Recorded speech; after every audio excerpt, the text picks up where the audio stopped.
From Tiana Tukes Media, I'm Tiana Tukes, and this is Tiana Tukes and Good Company. Hi. Hi, Shanté. Thank you so much for being with me. Hey, girl. I'm excited to be here. Yes. Welcome to In Good Company. This feels like such a delight because I've known you, I can't even count the years now. It feels like forever. Yeah. And I know the first time I met you, if I can think correctly, was at a pitch competition.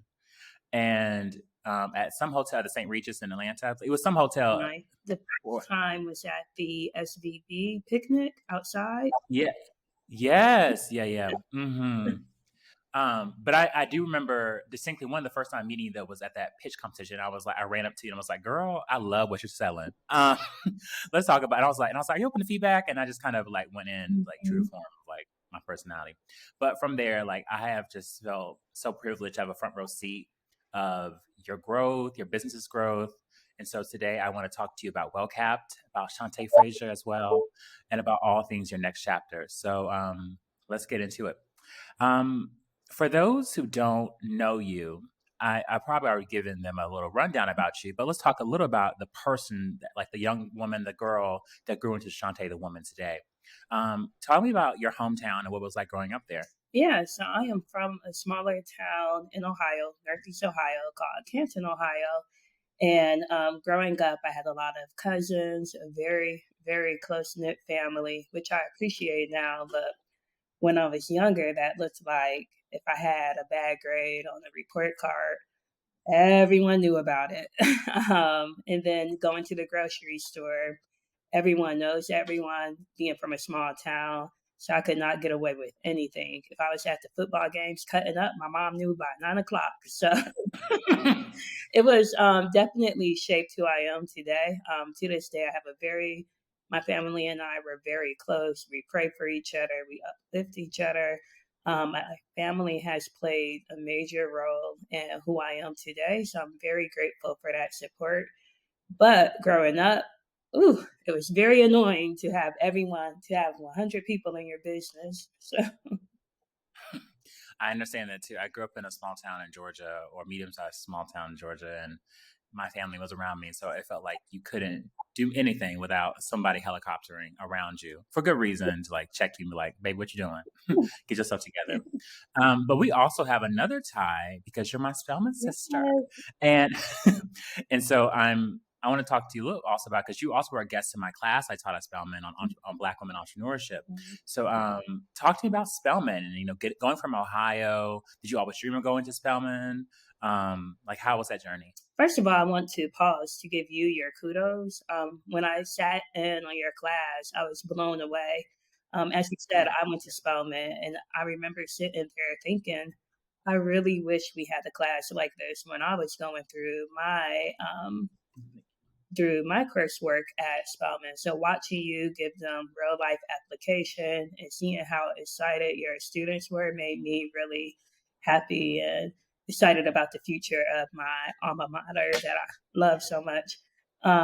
But yeah, going to Spelman, I always knew I was going to go to Spelman from the age of maybe 7, maybe younger than that. My grandmother is still alive, but I remember my dad lived in Atlanta, so I would go visit him during the summer. And one summer I came back and told my grandmother, and my grandmother died when I was 10. So I was maybe 7 or 8 when I told her. I told her I was going to go to Spelman College, and she laughed at me. And now that I'm older, I realize, looking back in hindsight, she laughed because what 7-year-old is telling you what college they're going to? But at the time, I took it as a challenge, like, oh, you don't believe me? So I remember being maybe in 5th grade and going to AskJeeves.com and asking Jeeves, like, what do I need to do to get into Spelman College? But when it came time to apply to college, the only college I applied to is Spelman. I just knew, I have no clue how I knew, but I knew I was supposed to be there. And it was life-changing for me. Some of my best friends, my sisters came from my time at Spelman.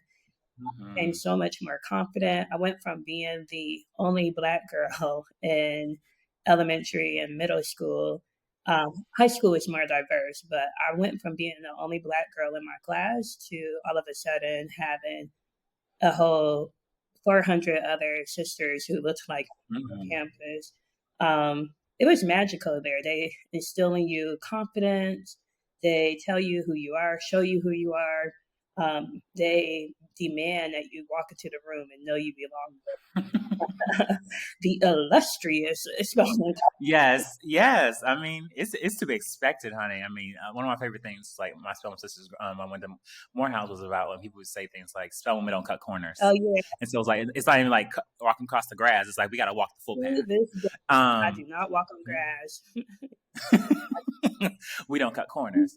But also, I love, as you mentioned, and thank you for the kudos. I love teaching at Spelman. I love my students. I love my Spelman women as well, my Spelman sisters. So I thought it would be right for us to give Spelman this applause, because Spelman is part of your journey and also part of mine too.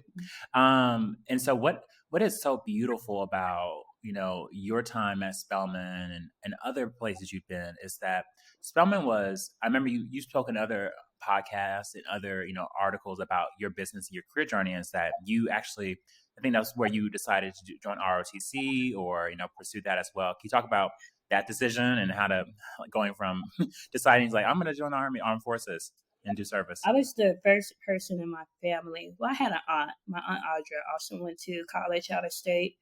But for my generation, I was really the first person to go to college out of state.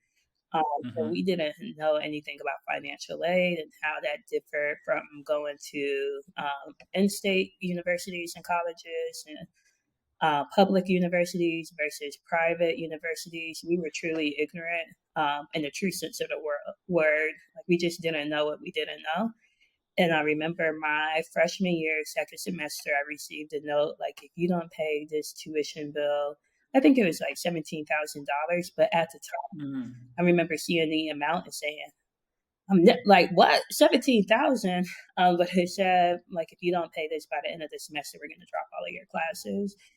Oh my gosh. Because I had spent the last decade of my life wanting to go to that institution, I remember feeling like my world was like turned upside down.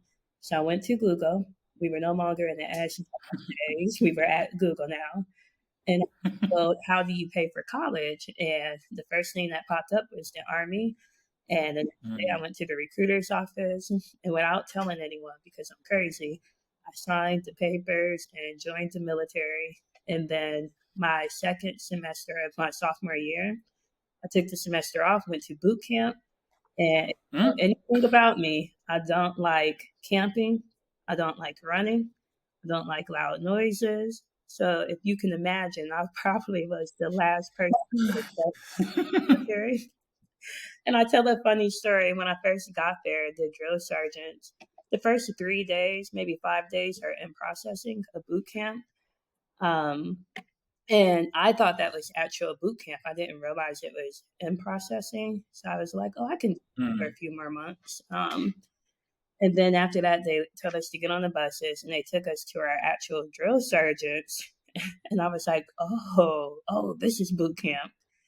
And they do this thing where they smoke you for like 15 minutes, which is basically making you do push-ups, running around, carrying your suitcase. And I'm an overpacker. So I was out of breath after the first lap. But after they're done smoking you for 15 minutes, they basically call everyone to attention, and you're holding your bag above your head. Oh my gosh. They tell you, like, hey, if you're here today and you realize that you made a mistake and you want to go home, let us know. There's no love lost. We'll get you a first class ticket to go home. And I was like, oh, that's me. And I was about to throw my bag down, but I had like my perfume bottles in there. So I was like slowly letting my bag down. And the guy next to me like threw his bag down and put his hand in the air. And the drill sergeants came running to him and like formed a circle around him and just started screaming at him, yelling at him. And when I saw that, I realized it was a setup. So I hurried up and put my bag back up in the air. Listen, honey, you got right back to attention. You said, honey, well, you know what? First class ticket. Yeah. Well, that's so interesting, going from college to boot camp, and then I think what people know about your story and serving, you didn't do a tour. Did you do a tour duty at all? I never got deployed. No. Okay, deploy. Okay. And from there, I think you worked. It wasn't Hunter Garden. Where did you work after college? Progressive Insurance. Progressive Insurance. Yes, you were in the insurance industry.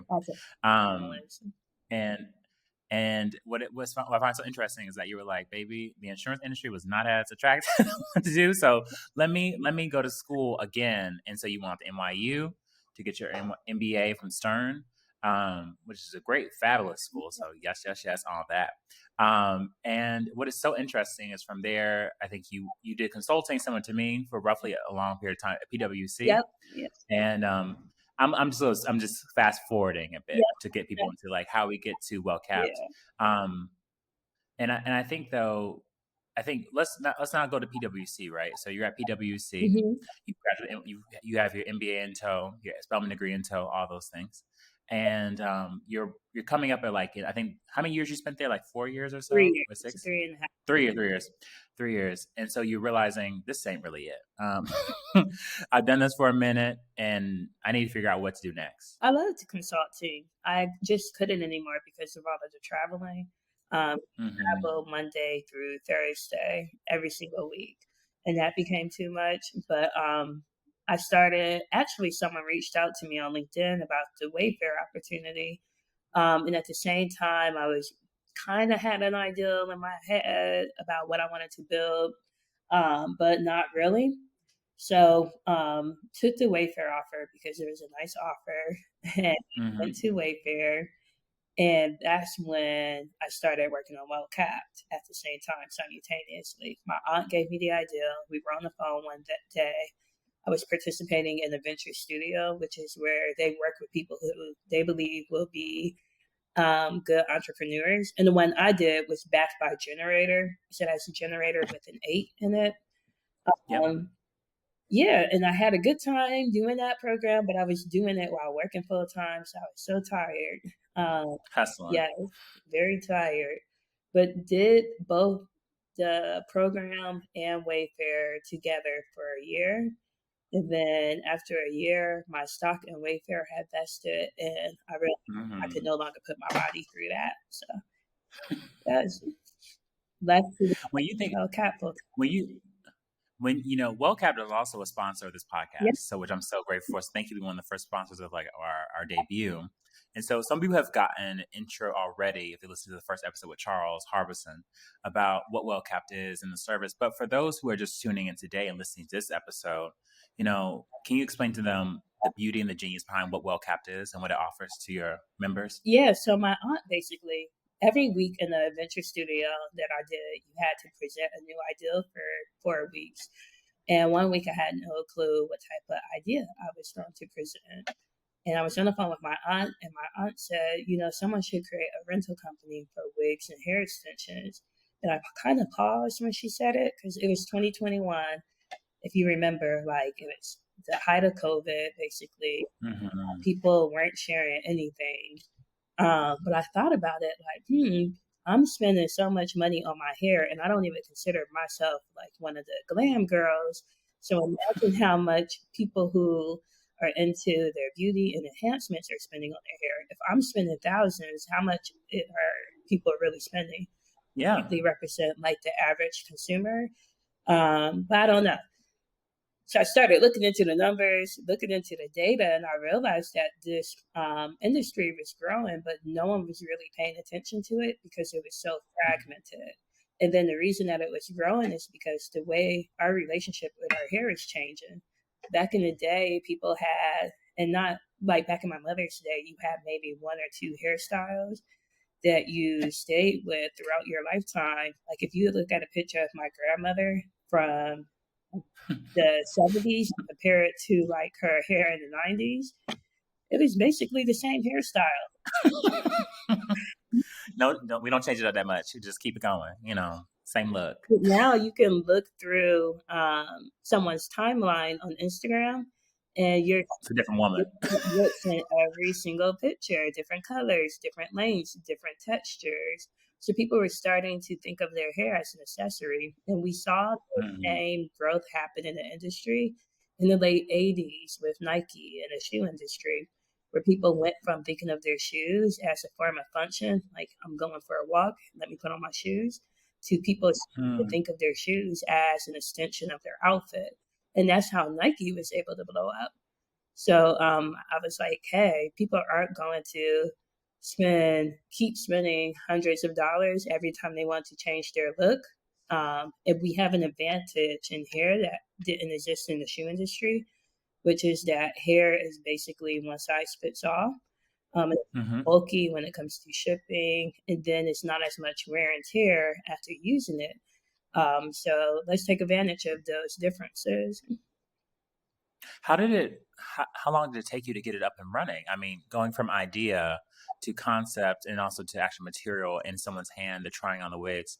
Can you walk me through, like, you have the idea, you're pitching it to Generator, but how was the early days of getting it actually formed and out the door? My aunt gave me the idea in February 2021. By April 2021, I had a website up that could accept customers.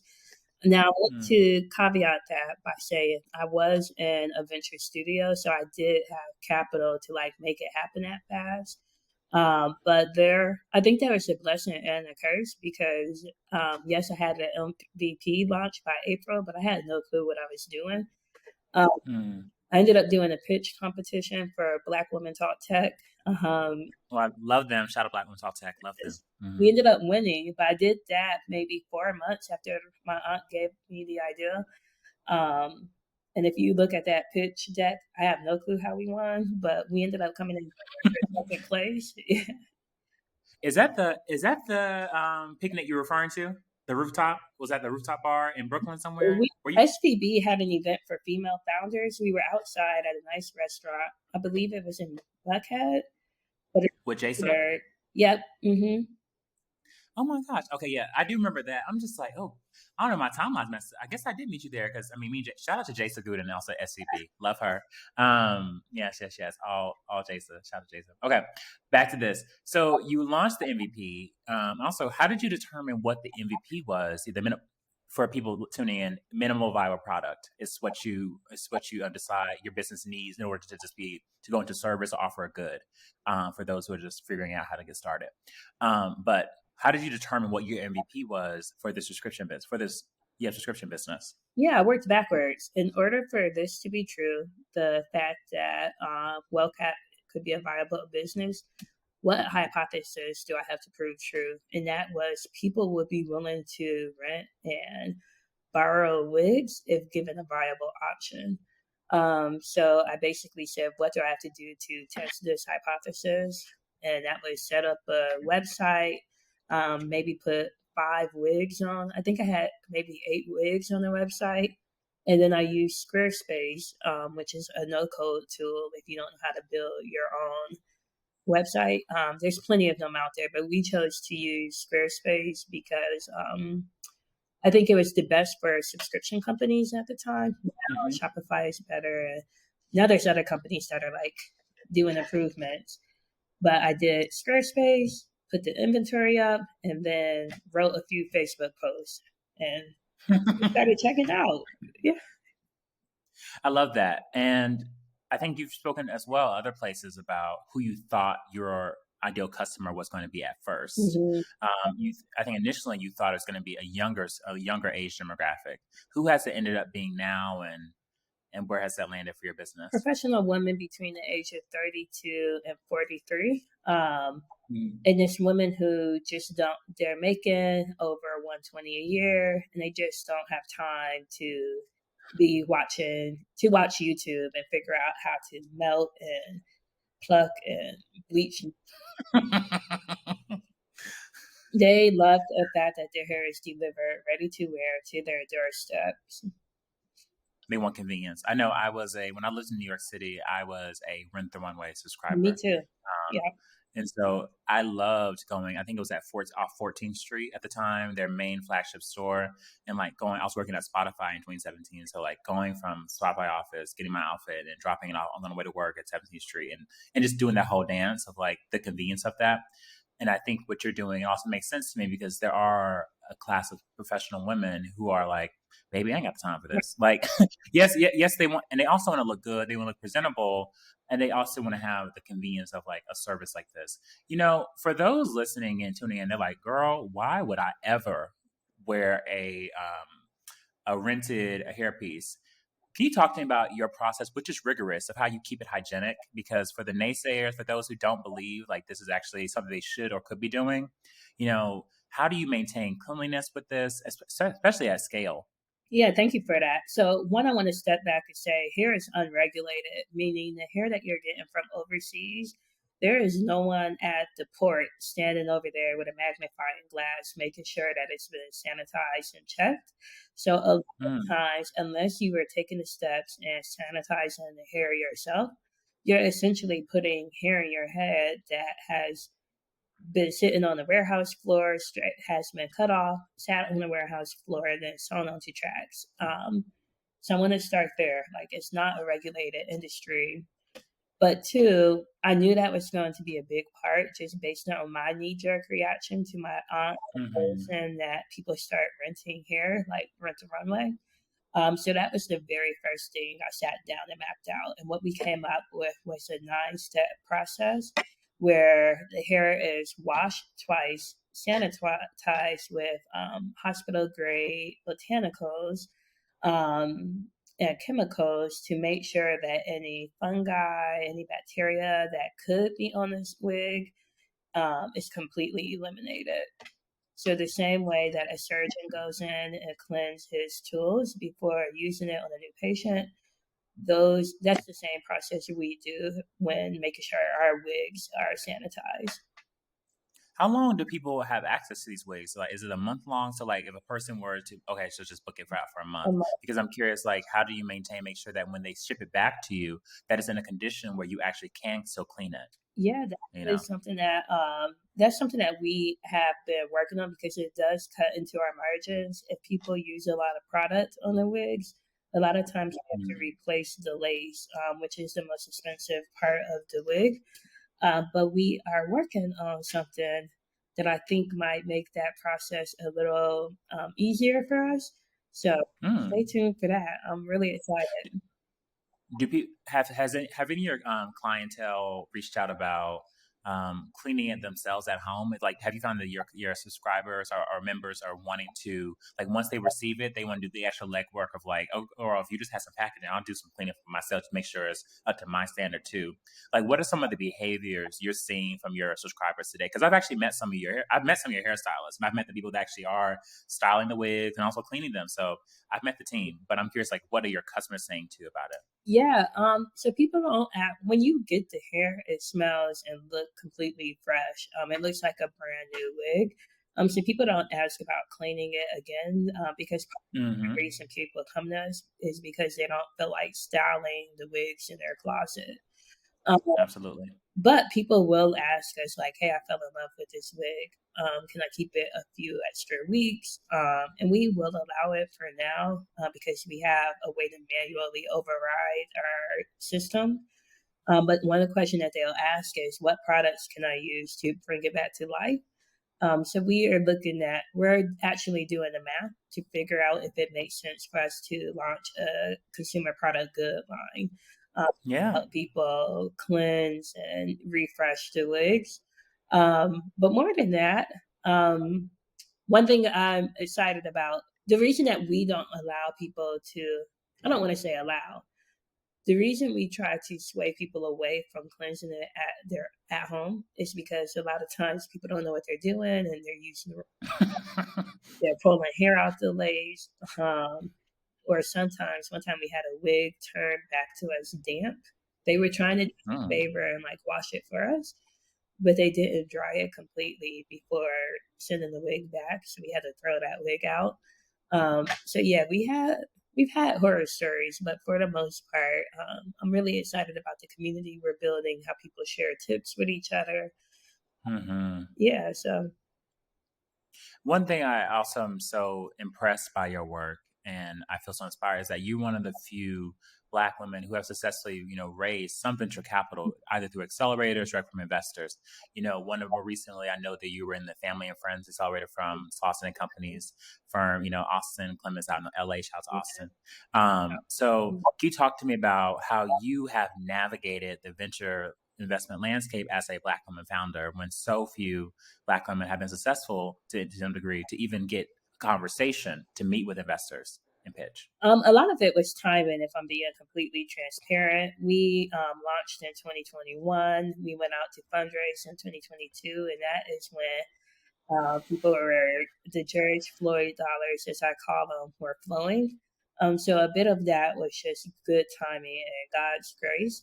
But the other part was me not, like, Lauren and I made sure that we didn't sway. Lauren is my co-founder. Made sure that we stayed true to who we were. So when we were talking to, whether we're talking to investors or talking to customers, we tell the same story. Here's the problem. Here's how we're solving it. We don't go out and try to pretend like we're someone who we're not. Like, no, I love numbers. I'm not a beauty girl. Data. And here's our long-term vision for the company, which I think is key. I tell people all the time, when you're going out and you're pitching your company, you're basically telling a story. And that story is, hey, here's a problem that I have and other people have. Here's how I think we should solve that problem. Here's other people who are solving that problem. Here are things that I've done to solve that problem to date. And here's why I'm the best person to solve that problem. So, you just mentioned your co-founder, Lauren, yes. Who's not with us today. She just had a beautiful baby girl, her first child. Shout out to Lauren. Yes. Yeah, shout out to her and her husband, also a beautiful baby. But also she's a relative, your cousin. So what is it like being essentially in a family business? Because so many, I think, Black women and entrepreneurs more broadly are also starting family businesses. So what has that been like, building a business with your relative, with your cousin? I think it's a superpower. I think it's an advantage. We talk on the phone all the time anyway. So being able, if you're building a company, you want to look at it as a marriage. You want it to be with someone who you naturally enjoy working with and talking to. It doesn't matter if your skills complement each other if you don't enjoy working with each other. And I really enjoy working with each other, building together. And we're on the phone all the time anyway. So it's, oh, here's what WellCapped's is doing. Oh, by the way, did you hear about Auntie? So yeah, it's just a natural thing. And then there are times when I'm like, this is too much. I'm ready to go. And having someone like remind you of your why, I think is very important. When you talk about those sobering moments where it's difficult to do anything of this type, what has been your go-to foundation as you've been navigating this? I know you and I have had conversations off the podcast about, those kind of challenging moments in entrepreneurship. How have you, shored yourself up during kind of like your toughest moments? Through God. I believe that everyone should take time, whatever you want to call it, the universe, God, your spirit, whatever you want to call it. For me, it's God. I sit out fast to make sure I'm hearing clearly, but I always want to make sure that I'm aligned with what God's vision is for my life. So if that means I need to take 3 days of fasting before I make my next move, I'm going to take time to do that, because speed doesn't mean anything if you're running in the wrong direction. You can run as fast as you want, but it can actually be a disadvantage if you aren't running towards the right goals. So before I do anything, I try to make sure I start my day off with prayer, I end my day with prayer. And I try to make sure that, hey, God, at the end of the day, I'm submitted to your vision for my life, what you want me to do. So if I'm not on the right path, please redirect my steps. And if I'm knocking on any doors that are not for me, may they remain closed. Amen, honey. Yeah, those are good prayer. I might ask you to pray for me at the end of this call. But I love all that. When you think about, WellCapped's and where it is today, and where you see it going next, what is the vision you and Lauren have set out for WellCapped's? Because I know you gave a little bit about, come out with a potential product line, but where is it now in the business, and where are you hoping it will go next? this next chapter? One thing that I've been thinking about a lot is value, the value that we provide to our members, to our investors, and to other stakeholders. And when I think about value, I think in value creation, I think one of the biggest losses in today's society is that people think of it in terms of transactions and price versus cost. And there are ways to provide 10x value to your customers or whatever your end user may be, a consumer, whatever that may look like for your business model, with and still be profitable as a company. And a lot of times that lies in the intangibles, so the community that you're building.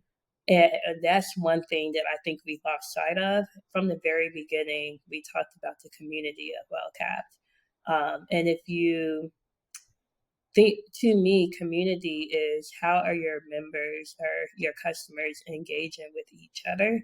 So yes, if members are engaging with us, that's great, but we want them to also be engaging with each other. And that's one thing that we want to focus on as we move forward into this new year. And then also we'll be scaling. So we are tapping into new markets this year, and that looks like a different product mix. So we are really excited about that. We're doing the discovery calls right now to figure out what the distribution channels look like, what the supply chain channels look like, and what the products will look like. And then from a marketing perspective, Lauren will have to figure out what marketing channels do we need to be on? Is it the same channels? Do we need to shift a little bit? So I'm really excited about that. We're doing the legwork, and I'm really excited about it. I think that I'm excited to tell more. We're actually talking to a potential partner right now. So yeah, I think a lot of fun and exciting things are in store for us for 2025. Oh, I love that. For those listening, and a lot of the listeners run the gamut of people who are just starting their own businesses or like figuring out what's next for them, or just figuring out the next chapter in their life. You've had different junctures where it seems like you had challenges coming against you, or moments where you were like questioning if this was the right place for you, or that, like, what's the best next step. You've spoken about your faith being the foundation for how you've navigated those things. But I'm curious what words of wisdom which you might share with some listeners about who are on the fence about going out on their own and starting, their venture or their next heart's desire, and where to get their idea to start their business. When I was at my gym the other day, I saw like a little motivational quote that really resonated with me. And it said, boats are safe at the harbor, but boats weren't meant to stay at the harbor. And what that meant to me was like, you can be safe and stay in your comfort zone, but what type of life is that if you don't go out and explore?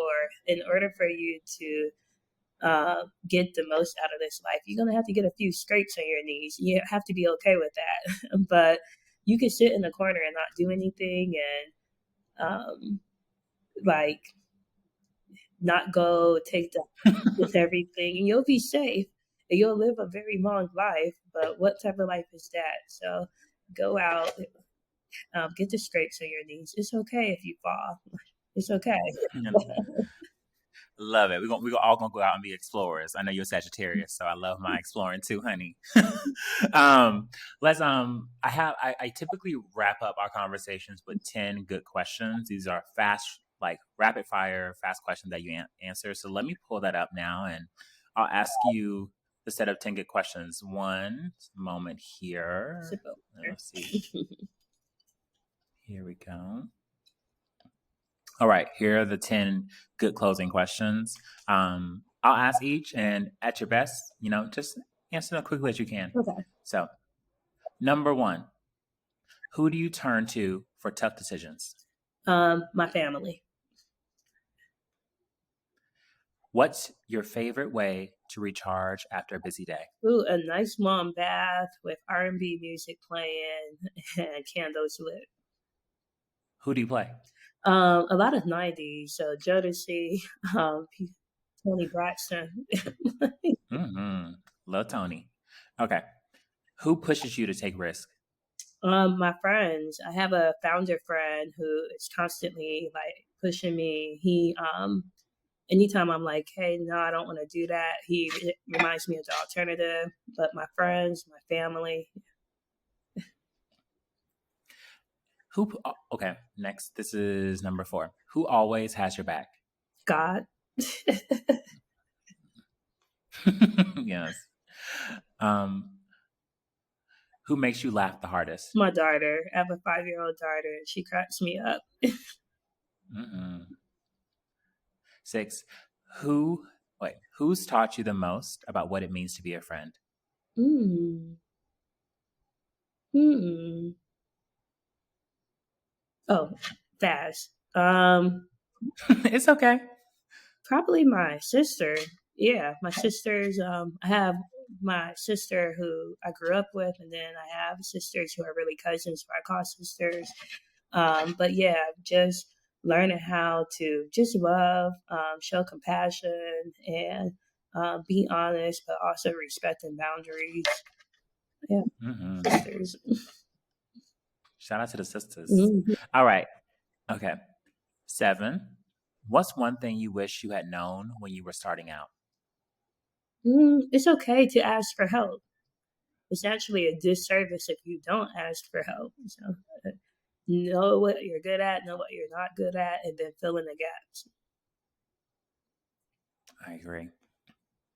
8. What's felt like the best decision you've made so far? Going to Spelman. Mm-hmm. That name we praise. Okay. Number 9. If you had one day left, who would you spend it with? God, and ask for more days. Oh, you a good one. That's a good one. That's a clever answer. You've been getting your feet, honey. I love that. Okay. 10. And this is one of the last ones. If your life was a book, what would its title be? Hmm.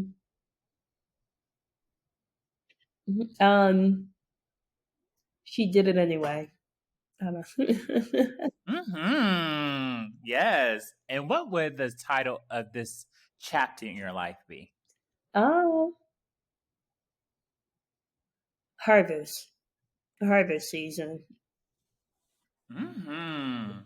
With that, thank you so much, Shanté. I think we have a wrap.